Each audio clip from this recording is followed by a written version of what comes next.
வணக்கம். சற்று முன் கிடைக்கப்பெற்ற மிக முக்கியமான செய்தி ஒன்று வெளியாகி உள்ளது.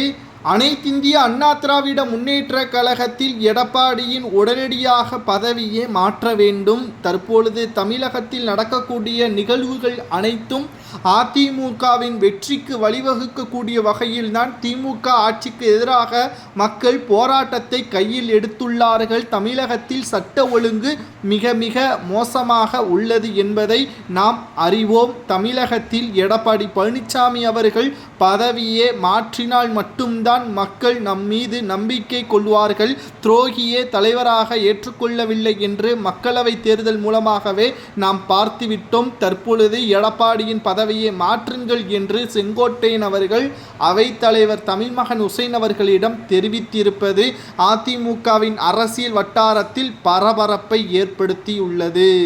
அதாவது அனைத்திந்திய அண்ணா திராவிட முன்னேற்ற கழகத்தில் தற்பொழுது ஒற்றுமை இல்லை என்பது நாம் அறிவோம். ஆனால் அதிமுகவை மீட்டெடுக்கும் வகையில் ஓபிஎஸ் அவர்கள் அதிமுக உரிமை மீட்பு குழு ஒன்றையும் நடத்தி வருகிறார். நீதிமன்றத்திலும் வழக்கு நடைபெற்று கொண்டிருக்கிறது. இரட்டை இலை சின்னம் யாருக்கு ஜனவரி 13ஆம் தேதி முக்கியமான அறிவிப்பை நீதிமன்றம் வெளியிட உள்ளது. அதற்கு முன்பாக அதிமுகவில் பல நபர்கள் ஒற்றுமையாக அதிமுக ஒன்றாக இணைந்துவிட்டது என்று கூறினால் அனைத்து வழக்குகளையும் தள்ளுபடி செய்துவிடலாம். இதன் மூலமாக கட்சி பணிகளையும் தொண்டர்களது முயற்சிகள் மூலமாக மக்களுக்கு நன்மை செய்து மக்கள் மத்தியில் அதிமுகவின் இடத்தை பதிவு செய்யலாம். இதனால் தேர்தல் பிரச்சாரமும் மிக சுலபமாக மாறிவிடும் என்று செங்கோட்டையன் அவர்கள் கூறியுள்ளார். ஒரு பக்கம் நீதிமன்றம், ஒரு பக்கம் தேர்தல் ஆணையம் என்று குழம்பி போய் இருந்தால் மக்களை சந்திக்க முடியாது, அவர்களது குறைகளை எடுத்து சொல்ல முடியாது.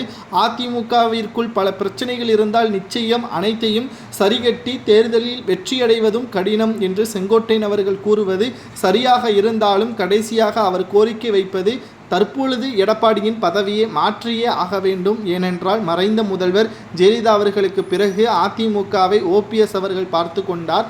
கூவத்தூரின் பொழுது எடப்பாடி பழனிசாமி அவர்களுக்கு பதவியை வழங்கிய பொழுது ஓபிஎஸும் அதனை மனப்பூர்வமாக சம்மதம் தெரிவித்தார். ஆனால் குறிப்பிட்ட சமூகத்தினருக்கு ஆதரவாக எடப்பாடி செயல்பட்டதுதான் ஓபிஎஸ்ஸிற்கு கோபத்தையும் ஆதங்கத்தையும் ஏற்படுத்தியது. இதனால் ஜெயலலிதா அவர்களது சமாதியில் போராட்டத்தை நடத்தி அதிமுகவை மீட்டெடுக்கும் வகையில் ஏற்பட்ட போராட்டம் தற்பொழுது வரை நடைபெற்று கொண்டிருக்கிறது என்பதையும் சுட்டிக்காட்டியுள்ளார்.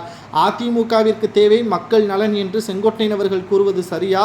எடப்பாடியின் பதவியை மாற்றலாமா? செங்கோட்டையன் அவர்கள் கூறுவது போல் ஒன்றிணைந்தால் மக்களின் பிரச்சனையை மீண்டும் புத்துணர்ச்சியோடு எழுப்பலாமா என்பதை கமெண்ட் வாயிலாக கூறுங்கள்.